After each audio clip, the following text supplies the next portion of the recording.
titled The First Lady's Complaint to the Vice President's Mother. The relationship between the Mahames and the Emisathes began with a visit by Baba Kamara and someone Mrs. Matilda Emisatha does not remember. But she remembers the message they brought and how that message was received. The two came with the news that would change the status of the Emisathes forever and thrust them into an arena they had neither thought about nor prepared for. Kwesi Bekwin Emisatha was mourning the man who had appointed him to head the Bank of Ghana in October 2009.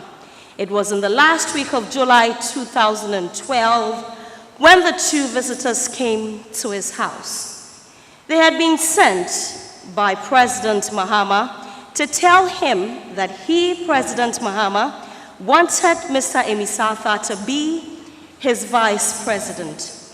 Without much difficulty in making up his mind, he told them to tell President Mahama that he was grateful to have been considered worthy for the position, but he was not interested. The two went away, but that will not be their last visit. They came back again with the same message, but with a more elaborate explanation as the person who was best suited for the role and why he should not say no to serving his nation and his party. Mr. Emisatha wanted to know why him and nobody else. He told them that he was surprised because as governor of the Bank of Ghana, he had taken some decisions that did not please Ibrahim Mahama, the president's brother, who owed a bank. As far as he was concerned, he was not on the best of terms with the president's brother, an influential figure in both the party and the president's family. He was therefore surprised that he was the one being approached for that role. Baba Kamara told him that his firmness in taking that decision against the president's brother had endeared him to Mr. Mahama. Mr. Emisatha did not give a definite answer. He asked that they give him some time to think about it. He then consulted his prayer group and they prayed fervently about it, and then he gave his response. He was vetted by Parliament, and on August 6, 2012, he was sworn into office as the Vice President of the Republic of Ghana, a position he held until January 7, 2017. For Latter-day Saints, Mr. Emisatha was an outsider to the NDC family. Those who had been in the party long enough to know, however, trace his association with the party to the PNDC days. He was an introvert. He enjoyed being in the background, providing intellectual and whatever support he could to help the party, but was not the type whose strength was on the campaign platforms. The Bank of Ghana job was not his first job in the public sector. Now, between 1983 and 1986, he worked as a special assistant to the PNDC Secretary of Finance, Dr. Kwesi Botwe.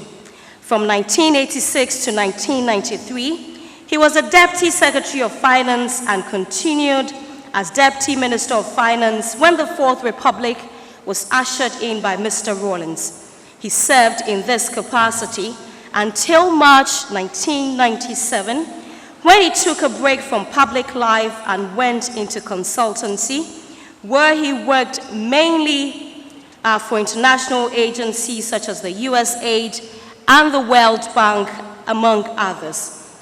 The relationship between the Mahames and the Emisathes was one of mutual respect. The Emisathes were older than the Mahames, but they deferred to them on account of the positions they held. The Mahames also respected them. Lordina Mahama addressed Matilda Emisatha as Auntie Matilda as a sign of respect. President Mahama sometimes sent people to the Vice President Emisatha on certain important matters. It was a sign of respect, but to Mr. Emisatha, he felt uncomfortable. He would have preferred a more relaxed atmosphere between them. Now, despite the reciprocity of cordialities and respect, there were issues. The vice president, like his predecessors, had instances when he felt sidelined. There were occasions Mr. Emisatha heard about ministerial reshuffles in the media, just like everyone else. On one occasion, he heard about the list when it was broadcast in the media and went to inquire from the president, and when it was confirmed, he made inputs. His interventions, according to sources, saved the Minister for Education, Professor Nana Jane Ajiman, her job. Now, for why Lordina Mahama complained to Mr. Emisatha's mother about Mrs. Emisatha, get a copy of the book and continue reading. Thank you.